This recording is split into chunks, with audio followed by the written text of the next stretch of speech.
हाँ जी प्यारे विद्यार्थियों सारिਆਂ ਨੂੰ ਤੁਹਾਡੇ ਬਾਈ ਵੱਲੋਂ ਸਤਿ ਸ਼੍ਰੀ ਅਕਾਲ। ਆਪਾਂ ਪ੍ਰੀਖਿਆ ਦੇ ਦਿਨ ਬਿਲਕੁਲ ਨੇੜੇ ਨੇ ਤੇ ਆਪਾਂ ਅੱਜ ਕਰ ਰਹੇ ਹਾਂ ਭਾਸ਼ਾ ਸਿੱਖਣ ਸਿਖਾਉਣ ਦੀ ਸਮੱਗਰੀ ਦੀ ਸਿੱਖਿਆ। ਉਹਦੇ ਬਾਰੇ ਗੱਲ ਕਰਾਂਗੇ। ਇਹਦੇ ਵਿੱਚ ਹੀ ਪਾਠ ਯੋਜਨਾ ਆ ਜਾਂਦੀ ਹੈ। ਇਹਦੇ ਵਿੱਚ ਹੀ ਆਪਾਂ ਭਾਸ਼ਾ ਸਿੱਖਣ ਸਿਖਾਉਣ ਦੀ ਜਿਹੜੀ ਸਮੱਗਰੀ ਹੈ ਤੇ ਉਹਦੇ ਬਾਰੇ ਵੀ ਗੱਲ ਕਰਾਂਗੇ।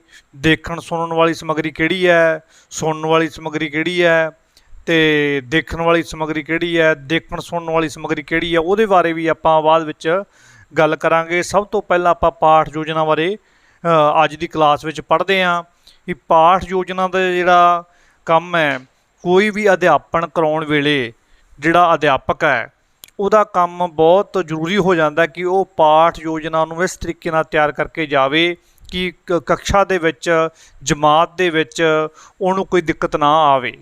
ਕਿਉਂਕਿ ਜੇ ਜਿਹੜਾ ਬੱਚਿਆਂ ਨੂੰ ਪੜ੍ਹਾਉਣ ਵਾਲਾ, ਵਿਦਿਆਰਥੀਆਂ ਨੂੰ ਪੜ੍ਹਾਉਣ ਵਾਲਾ ਜਿਹੜਾ ਅਧਿਆਪਕ ਹੈ, ਅਗਰ ਉਹਦੀ ਆਪਣੇ ਵਿਸ਼ੇ 'ਤੇ ਪੂਰੀ ਪਕੜ ਹੈ, ਅਗਰ ਉਹਨੇ ਵਧੀਆ ਤਰੀਕੇ ਨਾਲ ਪਹਿਲਾਂ ਆਪ ਸਟੱਡੀ ਕੀਤੀ ਹੈ, ਆਪ ਰਿਵਾਈਜ਼ ਕੀਤਾ ਹੈ, ਤਾਂ ਉਹ ਕਲਾਸ ਵਿੱਚ ਜਾ ਕੇ ਬਹੁਤ ਵਧੀਆ ਤਰੀਕੇ ਨਾਲ, ਸੁਚੱਜੇ ਤਰੀਕੇ ਨਾਲ ਬੱਚਿਆਂ ਨੂੰ ਉਹ ਸਿੱਖਿਆ ਦੇ ਸਕਦਾ ਹੈ।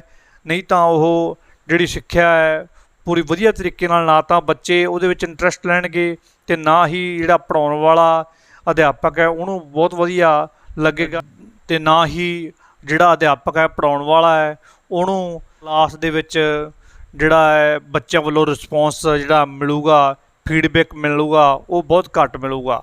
ਅਤੇ ਆਪਾਂ ਅੱਜ ਗੱਲ ਕਰਦੇ ਹਾਂ ਪਾਠ ਯੋਜਨਾ ਬਾਰੇ ਹੀ। ਪਾਠ ਯੋਜਨਾ ਦੇ ਵਿੱਚੋਂ ਜਿਹੜਾ ਪ੍ਰਸ਼ਨ ਹੈ, ਕਿਉਂਕਿ ਸਾਡੇ ਸਿਲੇਬਸ ਦੇ ਵਿੱਚ ਇਹ ਪਾਠ ਯੋਜਨਾ ਦਾ ਟੋਪਿਕ ਹੈ, ਵਿਸ਼ਾ ਹੈ, ਅਤੇ ਉਹਦੇ ਅਕੋਰਡਿੰਗ ਹੀ ਸਾਨੂੰ ਇਹਦਾ ਜਿਹੜਾ ਹੈ ਸਿੱਖਿਆ ਇਹਦੀ ਲੈਣੀ ਬਹੁਤ ਲਾਜ਼ਮੀ ਬਣ ਜਾਂਦੀ ਹੈ। ਪਾਠ ਯੋਜਨਾ ਅਧਿਆਪਕ ਇੱਕ ਇਹਦੀ ਆਪਣੀ ਇੱਕ ਡੈਫੀਨੇਸ਼ਨਾਂ ਹੋਰ ਬਹੁਤ ਸਾਰੀਆਂ ਨੇ ਅਤੇ ਆਪਾਂ ਜ਼ਿਆਦਾ ਡੈਫੀਨੇਸ਼ਨ ਇਹਦੀਆਂ ਨਹੀਂ ਕਰਨੀਆਂ। ਅਤੇ ਅਧਿਆਪਕ ਇੱਕ ਪੀਰੀਅਡ ਲਈ ਜੋ ਅਧਿਆਪਨ ਯੋਜਨਾ ਤਿਆਰ ਕਰਦਾ ਹੈ ਉਸ ਨੂੰ ਦੈਨਿਕ ਪਾਠ ਯੋਜਨਾ ਕਿਹਾ ਜਾਂਦਾ ਹੈ। ਜਿਹੜਾ ਅਧਿਆਪਕ ਹੈ ਉਹ 40 ਮਿੰਟਾਂ ਦਾ ਆਪਾਂ ਕਲਾਸ ਜਾਂ ਪੀਰੀਅਡ ਮੰਨਦੇ ਹਾਂ, ਉਹਦੇ ਵਿੱਚ 40 ਮਿੰਟਾਂ ਦੇ ਪੀਰੀਅਡ ਲਈ ਜਿਹੜੀ ਵੀ ਇੱਕ ਯੋਜਨਾ ਤਿਆਰ ਕੀਤੀ ਜਾਂਦੀ ਹੈ ਅਧਿਆਪਕ ਵੱਲੋਂ, ਉਸ ਨੂੰ ਦੈਨਿਕ ਪਾਠ ਯੋਜਨਾ ਕਿਹਾ ਜਾਂਦਾ ਹੈ। ਹੁਣ ਅਧਿਆਪਨ ਇੱਕ ਗੁੰਝਲਦਾਰ ਪ੍ਰਕਿਰਿਆ ਹੈ। ਹੁਣ ਜੈਕਸਨ ਇੱਕ ਪੱਛਮੀ ਵਿਦਵਾਨ ਹੈ, ਉਹਨੇ ਅਧਿਆਪਨ ਨੂੰ 3 ਅਵਸਥਾ ਵਿੱਚ ਗੁਜ਼ਰਦੇ ਹੋਏ ਕਿਹਾ। ਕਿਹੜੀ ਅਵਸਥਾ ਹੈ? ਪੂਰਵ ਅਧਿਆਪਨ ਅਵਸਥਾ, ਅਧਿਆਪਨ ਅਵਸਥਾ ਅਤੇ ਉੱਤਰ ਅਧਿਆਪਨ ਅਵਸਥਾ। ਇਹ 3 ਅਵਸਥਾ ਦਾ ਜ਼ਿਕਰ ਕੌਣ ਕਰਦਾ ਹੈ? ਜੈਕਸਨ ਕਰਦਾ ਹੈ। ਇਹਦੇ ਬਾਰੇ ਆਪਾਂ ਜ਼ਿਆਦਾ ਕੁਛ ਨਹੀਂ ਕਰਨਾ, ਵਿਸਤਾਰ ਵਿੱਚ ਨਹੀਂ ਜਾਣਾ, ਸਿਰਫ ਤੁਸੀਂ ਇੰਨਾ ਹੀ ਧਿਆਨ ਦੇਣਾ ਹੈ। ਅਗਰ ਪ੍ਰੀਖਿਆ ਦੇ ਵਿੱਚ ਪ੍ਰਸ਼ਨ ਆ ਜਾਂਦਾ ਹੈ ਵੀ ਜੈਕਸਨ ਨੇ ਅਧਿਆਪਨ ਨੂੰ ਕਿੰਨੀਆਂ ਅਵਸਥਾ ਦੇ ਵਿੱਚ ਗੁਜ਼ਰਦੇ ਹੋਏ ਕਿਹਾ, ਉਹ 3 ਕਿਹੜੀਆਂ ਨੇ? ਪੂਰਵ ਅਧਿਆਪਨ ਅਵਸਥਾ ਅਤੇ ਉੱਤਰ ਅਧਿਆਪਨ ਅਵਸਥਾ। ਹੁਣ ਆਪਾਂ 2 ਡੈਫੀਨੇਸ਼ਨਾਂ ਹੀ ਕਰਾਂਗੇ, ਬਿਨਿੰਗ ਦੀ ਅਤੇ ਬੋਸਿੰਗ ਦੀ ਜਿਹੜੀ ਡੈਫੀਨੇਸ਼ਨ ਉਹ ਆਪਾਂ ਕਰਨੀ ਹੈ, ਜ਼ਿਆਦਾ ਨਹੀਂ ਕਰਾਂਗੇ, ਜਿਹਨੂੰ ਹਿੰਦੀ ਦੇ ਵਿੱਚ ਤੁਸੀਂ ਸਾਈਕੋਲੋਜੀ ਵਿੱਚ ਬਾਈਨਿੰਗ ਐਂਡ ਬਾਈਨਿੰਗ ਦੇ ਨਾਂ ਤੋਂ ਜਾਣਦੇ ਆ। ਪੰਜਾਬੀ ਦੇ ਵਿੱਚ ਉਹਦੀ ਜਿਹੜੀ ਪਰਿਭਾਸ਼ਾ ਉਹ ਬਿਨਿੰਗ ਦੇ ਨਾਂ ਤੋਂ ਜਾਣੀ ਜਾਂਦੀ ਹੈ। ਹੁਣ ਸਾਡੇ ਕੋਲੇ 2 ਜਿਹੜੀਆਂ ਪਰਿਭਾਸ਼ਾਵਾਂ ਨੇ, 2 ਪੱਛਮੀ ਵਿਦਵਾਨ ਹੈ, ਇੱਕ ਤਾਂ ਬਿਨਿੰਗ ਅਤੇ ਬਿਨਿੰਗ, ਜਿਹਨੂੰ ਅਸੀਂ ਬਾਈਨਿੰਗ ਐਂਡ ਬਾਈਨਿੰਗ ਕਹਿੰਦੇ ਹਾਂ। ਉਹ ਪਾਠ ਯੋਜਨਾ ਦੀ ਡੈਫੀਨੇਸ਼ਨ ਜਾਂ ਪਰਿਭਾਸ਼ਾ ਬਾਰੇ ਕੀ ਕਹਿੰਦਾ ਹੈ? ਉਹ ਕਹਿੰਦਾ ਹੈ ਪਾਠ ਯੋਜਨਾ ਦੇ ਨਿਰਮਾਣ ਵਿੱਚ ਪਾਠ ਨਾਲ ਸੰਬੰਧਿਤ ਉਦੇਸ਼ਾਂ ਨੂੰ ਪਰਿਭਾਸ਼ਿਤ ਕਰਨਾ, ਪਾਠ ਵਸਤੂ ਦੀ ਚੋਣ ਕਰਨਾ, ਉਸ ਨੂੰ ਵਿਵਸਥਿਤ ਕਰਨਾ, ਪ੍ਰਸਤੁਤੀਕਰਨ ਦੀਆਂ ਵਿਧੀਆਂ, ਪ੍ਰਸਤੁਤੀਕਰਨ ਦੀ ਪ੍ਰਕਿਰਿਆ ਅਤੇ ਤਕਨੀਕਾਂ ਦਾ ਨਿਰਧਾਰਨ ਸ਼ਾਮਲ ਹੈ। ਕਾਹਦੇ ਵਿੱਚ? ਪਾਠ ਯੋਜਨਾ ਦੇ ਨਿਰਮਾਣ ਵਿੱਚ। ਇਹ ਕੌਣ ਕਹਿੰਦਾ ਹੈ? ਬਿਨਿੰਗ ਅਤੇ ਬਿਨਿੰਗ ਕਹਿੰਦਾ ਹੈ। ਉਸ ਤੋਂ ਬਾਅਦ ਸਾਡੇ ਕੋਲ ਜਿਹੜਾ ਹੋਰ ਪੱਛਮੀ ਵਿਦਵਾਨ ਹੈ ਉਹ NL ਬੋਸਿੰਗ ਹੈ। ਇਹ ਕੀ ਕਹਿੰਦਾ ਹੈ? ਪਾਠ ਯੋਜਨਾ ਉਸ ਵਿਵਰਣ ਦਾ ਨਾਮ ਹੈ ਜਿਸ ਵਿੱਚ ਇਹ ਸਪਸ਼ਟ ਕੀਤਾ ਜਾਂਦਾ ਹੈ ਕਿ ਕਿਸੇ ਪਾਠ ਤੋਂ ਕੀ ਉਪਲਬਧੀਆਂ ਪ੍ਰਾਪਤ ਕਰਨੀਆਂ ਹਨ ਅਤੇ ਉਹਨਾਂ ਨੂੰ ਕਿੰਨਾਂ ਸਾਧਨਾਂ ਦੁਆਰਾ ਸ਼੍ਰੇਣੀ ਦੀਆਂ ਕਿਰਿਆਵਾਂ ਦੇ ਫਲਸਰੂਪ ਪ੍ਰਾਪਤ ਕਰਨਾ ਹੈ। ਵੀ ਬੋਸਿੰਗ ਸਾਨੂੰ ਇਹ ਕਹਿੰਦਾ ਹੈ ਕਿ ਤੁਸੀਂ ਪਾਠ ਯੋਜਨਾ ਕਿਹੋ ਜਿਹੀ ਹੋਵੇ ਕਿ ਜਿਹਦੇ ਵਿੱਚ ਆਪਾਂ ਜਿਹੜਾ ਸ਼੍ਰੇਣੀ ਦੇ ਅਕੋਰਡਿੰਗ ਹੋਵੇ ਅਤੇ ਸ਼੍ਰੇਣੀ ਵਿੱਚੋਂ ਕਿਹੜੀਆਂ-ਕਿਹੜੀਆਂ ਆਪਾਂ ਉਪਲਬਧੀਆਂ ਹਾਸਲ ਕਰਨੀਆਂ ਹੈ ਔਰ ਕਿਹੜੇ-ਕਿਹੜੇ ਸਾਧਨ ਵਰਤੇ ਜਾਣ ਕਿ ਜਿਹਦੇ ਵਿੱਚ ਜਿਹੜਾ ਹੈ ਅਧਿਆਪਨ ਹੈ ਉਹ ਬਹੁਤ ਸੁਚੱਜੇ ਤਰੀਕੇ ਨਾਲ ਹੋ ਸਕੇ। ਉਹ ਕੌਣ ਕਹਿੰਦਾ ਹੈ? ਬੋਸਿੰਗ ਕਹਿੰਦਾ ਹੈ। ਹੁਣ ਅੱਗੇ ਆਪਾਂ ਕਰਦੇ ਹਾਂ ਪਾਠ ਯੋਜਨਾ ਦੀਆਂ ਕਿਸਮਾਂ। ਉਹਦੇ ਵਿੱਚੋਂ ਜਿਹੜਾ ਪ੍ਰਸ਼ਨ ਹੈ ਉਹ ਲਾਜ਼ਮੀ ਬਣ ਸਕਦਾ ਹੈ ਅਤੇ ਇਹ ਡੈਫੀਨੇਸ਼ਨਾਂ ਵਿੱਚੋਂ ਵੀ ਕਈ ਵਾਰੀ ਪ੍ਰਸ਼ਨ ਪੁੱਛ ਲੈਂਦੇ ਹਨ। ਤੁਸੀਂ ਜ਼ਿਆਦਾ ਇਹਦੇ ਵਿੱਚੋਂ ਯਾਦ ਨਹੀਂ ਕਰਨਾ, ਸਿਰਫ ਇੱਕ ਹੀ ਚੀਜ਼ ਯਾਦ ਰੱਖਣੀ ਹੈ ਵੀ ਬਿਨਿੰਗ ਅਤੇ ਬਿਨਿੰਗ ਕੀ ਕਹਿੰਦਾ ਹੈ। ਅਗਰ 2 ਵਾਰੀ ਪ੍ਰਸਤੁਤੀਕਰਨ ਆ ਜਾਂਦਾ ਹੈ ਤਾਂ ਇਹ ਕੌਣ ਹੈ? ਬਿਨਿੰਗ ਦੀ ਪਰਿਭਾਸ਼ਾ ਹੈ। ਅਗਰ ਉਪਲਬਧੀਆਂ ਦੀ ਗੱਲ ਕਰਦਾ ਹੈ ਉਹ ਕੌਣ ਕਰਦਾ ਹੈ? ਬੋਸਿੰਗ ਕਰਦਾ ਹੈ। ਠੀਕ ਹੈ, ਅਤੇ ਇਹ ਆਪਣੇ ਪ੍ਰੀਖਿਆ ਦੇ ਵਿੱਚ ਤੁਸੀਂ ਰੱਟਾ ਨਹੀਂ ਲਾਉਣਾ, ਸਿਰਫ ਧਿਆਨ ਹੀ ਰੱਖਣਾ ਹੈ ਕਿ ਜੇ ਇਹਨਾਂ ਵਿੱਚੋਂ ਕੋਈ ਵੀ ਪਰਿਭਾਸ਼ਾ ਆ ਜਾਂਦੀ ਹੈ ਵੀ ਇਹ ਵਿਦਵਾਨ ਕਹਿੰਦਾ ਇਹ ਗੱਲ ਕੌਣ ਵਿਦਵਾਨ ਕਹਿੰਦਾ ਹੈ ਪਾਠ ਯੋਜਨਾ ਬਾਰੇ, ਤਾਂ ਤੁਸੀਂ ਇਹ ਪ੍ਰੀਖਿਆ ਵਿੱਚ ਕਰ ਸਕਦੇ ਹੋ। ਹੁਣ ਕਰਦੇ ਹਾਂ ਆਪਾਂ ਪਾਠ ਯੋਜਨਾ ਦੀਆਂ ਕਿਸਮਾਂ। ਪਾਠ ਯੋਜਨਾ 2 ਪ੍ਰਕਾਰ ਦੀ ਹੁੰਦੀ ਹੈ ਮੁੱਖ ਰੂਪ ਵਿੱਚ। ਇੱਕ ਤਾਂ ਹੁੰਦੀ ਹੈ ਵਾਰਸ਼ਿਕ ਯੋਜਨਾ, ਇੱਕ ਹੁੰਦੀ ਹੈ ਦੈਨਿਕ ਪਾਠ ਯੋਜਨਾ।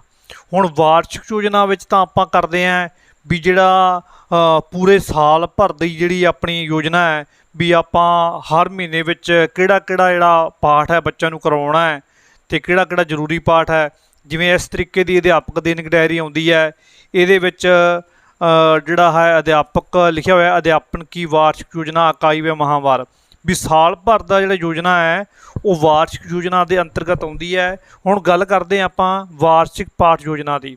ਹੁਣ ਇਸ ਨੂੰ ਸਾਲ ਭਰ ਦੇ ਕਾਰਜ ਦੀ ਪਾਠ ਯੋਜਨਾ ਵੀ ਕਿਹਾ ਜਾਂਦਾ ਹੈ। ਵਾਰਸ਼ਿਕ ਪਾਠ ਯੋਜਨਾ ਦੇ ਅਧੀਨ ਕਿਸੇ ਸ਼੍ਰੇਣੀ ਦੇ ਸੰਪੂਰਨ ਪਾਠਕ੍ਰਮ ਨੂੰ ਮਾਸਿਕ, ਵਾਰਸ਼ਿਕ ਅਤੇ ਦੈਨਿਕ ਇਕਾਈਆਂ ਵਿੱਚ ਵੰਡਿਆ ਜਾਂਦਾ ਹੈ। ਕਵਿਤਾ, ਨਾਟਕ, ਵਾਰਤਕ ਰਚਨਾ, ਵਿਆਕਰਨ ਅਤੇ ਭਾਸ਼ਾ ਲਈ ਸਮਾਂ ਸਾਰਣੀ ਤਿਆਰ ਕੀਤੀ ਜਾਂਦੀ ਹੈ। ਇਹ ਕੰਮ ਸੈਕਸ਼ਨ ਜਾਂ ਸਤਰ ਦੇ ਆਰੰਭ ਵਿੱਚ ਹੀ ਕਰ ਲਿਆ ਜਾਂਦਾ ਹੈ। ਇਹ ਹੈ ਸਾਡੀ ਵਾਰਸ਼ਿਕ ਯੋਜਨਾ ਜਾਂ ਸਾਲ ਭਰ ਦੀ ਯੋਜਨਾ। ਹਾਂਜੀ, ਹੁਣ ਆਪਾਂ ਕਰਦੇ ਹਾਂ ਦੈਨਿਕ ਪਾਠ ਯੋਜਨਾ ਬਾਰੇ ਗੱਲ। ਦੈਨਿਕ ਪਾਠ ਯੋਜਨਾ ਜਿਹੜੀ ਹੈ ਉਹ ਸਾਡੇ 4 ਪ੍ਰਕਾਰ ਦੀ ਹੁੰਦੀ ਹੈ। ਵਿਸਤ੍ਰਿਤ ਪਾਠ ਯੋਜਨਾ, ਸੰਖੇਪ ਪਾਠ ਯੋਜਨਾ, ਸੂਖਮ ਪਾਠ ਯੋਜਨਾ ਅਤੇ ਦੀਰਘ ਪਾਠ ਯੋਜਨਾ। ਇਹ ਸਾਰੀਆਂ ਯੋਜਨਾਵਾਂ ਜਦੋਂ ਤੁਸੀਂ ਬੀਐਡ ਕਰਦੇ ਹੋਵੋਗੇ, ਬੀਐਡ ਦੇ ਸਿੱਖਿਆਰਥੀ ਰਹੇ ਹੋਵੋਗੇ, ਉਦੋਂ ਤੁਹਾਨੂੰ ਸਾਰੀਆਂ ਤੁਸੀਂ ਇਹ ਯੋਜਨਾਵਾਂ ਕੀਤੀਆਂ ਹੋਣਗੀਆਂ। ਠੀਕ ਹੈ, ਹੁਣ ਪਹਿਲੀ ਸਾਡੇ ਕੋਲ ਹੈਗੀ ਹੈ ਵਿਸਤ੍ਰਿਤ ਪਾਠ ਯੋਜਨਾ। ਇਹਦੇ ਬਾਰੇ ਆਪਾਂ ਗੱਲ ਕਰਦੇ ਹਾਂ। ਇਹ ਕੀ ਹੈ? ਪੂਰੇ ਪੀਰੀਅਡ ਲਈ ਤਿਆਰ ਕੀਤੀ ਜਾਂਦੀ ਹੈ। ਪੂਰਾ ਜਿਹੜਾ ਕਲਾਸ ਹੁੰਦਾ ਹੈ 40 ਮਿੰਟ ਦਾ ਹੋਵੇ ਜਾਂ 35 ਮਿੰਟ ਦਾ, ਉਹਦੇ ਲਈ ਤਿਆਰ ਕੀਤੀ ਜਾਂਦੀ ਹੈ। ਸਿਖਾਂਦਰੂ ਅਧਿਆਪਕਾਂ ਲਈ ਲਾਭਦਾਇਕ ਹੈ। ਜਿਹੜੇ ਸਿੱਖਦੇ ਨੇ ਜਾਂ ਕਾਲਜਾਂ ਦੇ ਸਿੱਖਿਆਰਥੀ ਨੇ, ਵਿਦਿਆਰਥੀ ਨੇ, ਉਹਨਾਂ ਲਈ ਬਹੁਤ ਲਾਹੇਵੰਦ ਜਿਹੜੀ ਯੋਜਨਾ ਕਿਹੜੀ ਹੈ ਉਹ ਵਿਸਤ੍ਰਿਤ ਪਾਠ ਯੋਜਨਾ ਹੈ। ਉਸ ਤੋਂ ਉਪਰੰਤ ਗੱਲ ਕਰਦੇ ਹਾਂ ਸੰਖੇਪ ਪਾਠ ਯੋਜਨਾ ਦੀ। ਜੋ ਅਧਿਆਪਕ ਟ੍ਰੇਨਿੰਗ ਪੂਰੀ ਕਰ ਲੈਂਦੇ ਹਨ ਔਰ ਆਪਣੇ ਕੰਮ ਵਿੱਚ ਮਾਹਰ ਹੋ ਜਾਂਦੇ ਹਨ, ਉਹ ਸੰਖੇਪ ਪਾਠ ਯੋਜਨਾ ਤਿਆਰ ਕਰਦੇ ਹਨ। ਠੀਕ ਹੈ, ਜਿਹੜੇ ਅਧਿਆਪਕ ਜਾਂ ਸਿੱਖਿਆਰਥੀ ਆਪਾਂ ਕਹਿ ਦਿੰਦੇ ਹਾਂ ਉਹ ਆਪਣੇ ਕੰਮ ਵਿੱਚ ਪੂਰੇ ਮਾਹਰ ਹੋ ਜਾਂਦੇ ਹਨ ਤਾਂ ਉਹ ਸੰਖੇਪ ਪਾਠ ਯੋਜਨਾ ਤਿਆਰ ਕਰਦੇ ਹਨ। ਉਸ ਤੋਂ ਬਾਅਦ ਸਾਡੇ ਕੋਲ ਆ ਜਾਂਦਾ ਸੂਖਮ ਪਾਠ ਯੋਜਨਾ, ਜਿਹਨੂੰ ਅਸੀਂ ਮਾਈਕਰੋ ਟੀਚਿੰਗ ਵੀ ਕਹਿੰਦੇ ਹਾਂ।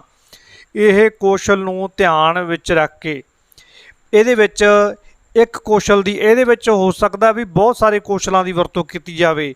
ਇਹਦੇ ਵਿੱਚ ਵੀ ਕਈ ਕੌਸ਼ਲਾਂ ਦੀ ਵਰਤੋਂ ਕੀਤੀ ਜਾਂਦੀ ਹੈ, ਪਰ ਜਿਹੜਾ ਸਾਡੇ ਕੋਲੇ ਅਸੀਂ ਤੁਹਾਨੂੰ ਮੈਂ ਇਹ ਹਜੇ ਕਰਵਾਉਣੇ ਆ LSRW ਜਿਹੜੇ ਹੁੰਦੇ ਆ ਲਿਸਨਿੰਗ, ਸਪੀਕਿੰਗ, ਰੀਡਿੰਗ ਅਤੇ ਰਾਈਟਿੰਗ। ਇਹ ਜਿਹੜੇ ਸਾਡੇ ਕੌਸ਼ਲ ਨੇ, ਠੀਕ ਹੈ, ਸੁਣਨਾ, ਬੋਲਣਾ ਅਤੇ ਪੜ੍ਹਨਾ ਅਤੇ ਲਿਖਣਾ, ਸਾਰੇ ਕੌਸ਼ਲਾਂ ਦੀ ਵਰਤੋਂ ਕਿਹਦੇ ਵਿੱਚ ਕੀਤੀ ਜਾਂਦੀ ਹੈ? ਵਿਸਤ੍ਰਿਤ ਪਾਠ ਯੋਜਨਾ ਦੇ ਵਿੱਚ ਅਤੇ ਸੰਖੇਪ ਪਾਠ ਯੋਜਨਾ ਵਿੱਚ।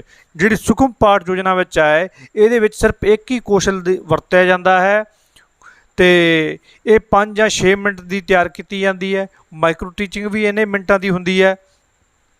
ਅਧਿਆਪਕ ਦੇ ਵਿਵਹਾਰ ਵਿੱਚ ਸੁਧਾਰ ਲਈ, ਠੀਕ ਹੈ, ਅਧਿਆਪਕ ਦੇ ਬਿਹੇਵੀਅਰ ਵਿੱਚ ਜਾਂ ਵਿਵਹਾਰ ਵਿੱਚ ਸੁਧਾਰ ਲਈ ਇਹ ਪ੍ਰਭਾਵਸ਼ਾਲੀ ਯੋਜਨਾ ਕਿਹੜੀ ਹੈ? ਉਹ ਹੈ ਸੂਖਮ ਪਾਠ ਯੋਜਨਾ। ਜਿਹੜੀ ਸੂਖਮ ਪਾਠ ਯੋਜਨਾ ਦੀ ਵਰਤੋਂ ਅਧਿਆਪਨ ਕੌਸ਼ਲਾਂ ਵਿੱਚ ਨਿਪੁੰਨਤਾ ਪ੍ਰਾਪਤ ਕਰਨ ਲਈ ਵੀ ਕੀਤੀ ਜਾਂਦੀ ਹੈ। ਠੀਕ ਹੈ। ਉਸ ਤੋਂ ਬਾਅਦ ਸਾਡੇ ਕੋਲੇ ਆ ਜਾਂਦਾ ਹੈ ਦੀਰਘ ਪਾਠ ਯੋਜਨਾ। ਦੀਰਘ ਪਾਠ ਯੋਜਨਾ ਹੈ ਇਹ ਸੁਖਮ ਪਾਠ ਯੋਜਨਾ ਤੋਂ ਇਹਦੇ ਵਿੱਚ ਥੋੜ੍ਹਾ ਜਿਹਾ ਜ਼ਿਆਦਾ ਸਮਾਂ ਲੱਗਦਾ ਹੈ।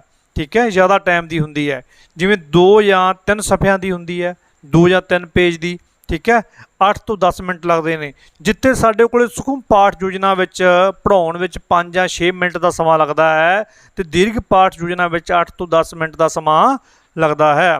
ਇਸ ਵਿੱਚ ਅਧਿਆਪਨ ਕੌਸ਼ਲਾਂ ਦੇ ਸੰਗਠਨ ਦੀ ਸਿਖਲਾਈ ਦਿੱਤੀ ਜਾਂਦੀ ਹੈ। ਇਹ ਸਾਡੀਆਂ ਜਿਹੜੀਆਂ ਦੈਨਿਕ ਪਾਠ ਯੋਜਨਾ ਨੇ 4, ਤੇ ਇਹ ਤੁਸੀਂ ਕਰ ਲਓ ਤਿਆਰ, ਤੇ ਪ੍ਰੀਖਿਆ ਦੇ ਵਿੱਚ ਚੰਗੇ ਨੰਬਰ ਲੈਣੇ ਆ ਤੇ ਸਾਨੂੰ ਜ਼ਿਆਦਾ ਤੋਂ ਜ਼ਿਆਦਾ ਅਧਿਆਪਨ ਕਰਨਾ ਪੈਣਾ ਹੈ, ਤੇ ਫਿਰ ਸਾਡੀ ਜਿਹੜੀ ਹੈ ਬੇੜੀ ਹੈ ਉਹ ਰੱਬ ਨੇ ਪਾਰ ਲਾ ਦੇਣੀ ਹੈ। ਅਧਿਆਪਨ ਦੇ ਵਿੱਚ ਜਿਹੜੀ ਸਮੱਗਰੀ ਹੈ ਉਹਦੇ ਬਾਰੇ ਵੀ ਆਪਾਂ ਗੱਲ ਕਰਾਂਗੇ। ਸਿੱਖਿਆ ਸਮੱਗਰੀ ਜਿਹੜੀ ਹੈਗੀ ਹੈ ਉਹਦੇ ਵਿੱਚ ਆਪਣੇ ਆ ਜਾਂਦਾ ਦੇਖਣ ਵਾਲੇ ਜਿਹੜੀ ਸਮੱਗਰੀ ਕਿਹੜੀ ਹੈ, ਸੁਣਨ ਵਾਲੀ ਸਮੱਗਰੀ ਕਿਹੜੀ ਹੈ, ਅਤੇ ਦੇਖਣ ਸੁਣਨ ਵਾਲੀ ਸਮੱਗਰੀ ਕਿਹੜੀ ਹੈ, ਜਿਵੇਂ ਐਪੀਡਾਈਸਕੋਪ ਹੈ, ਲਿੰਗਵਾ ਫੋਨ ਹੈ, ਗ੍ਰਾਮੋਫੋਨ ਹੈ। ਉਹਦੇ ਬਾਰੇ ਚਰਚਾ ਆਪਾਂ ਅਗਲੀ ਵੀਡੀਓ 'ਚ ਕਰਾਂਗੇ। ਤਦ ਤੱਕ ਲਈ ਸਾਰੇ ਬੱਚਿਆਂ ਨੂੰ, ਵਿਦਿਆਰਥੀਆਂ ਨੂੰ ਸਤਿ ਸ਼੍ਰੀ ਅਕਾਲ।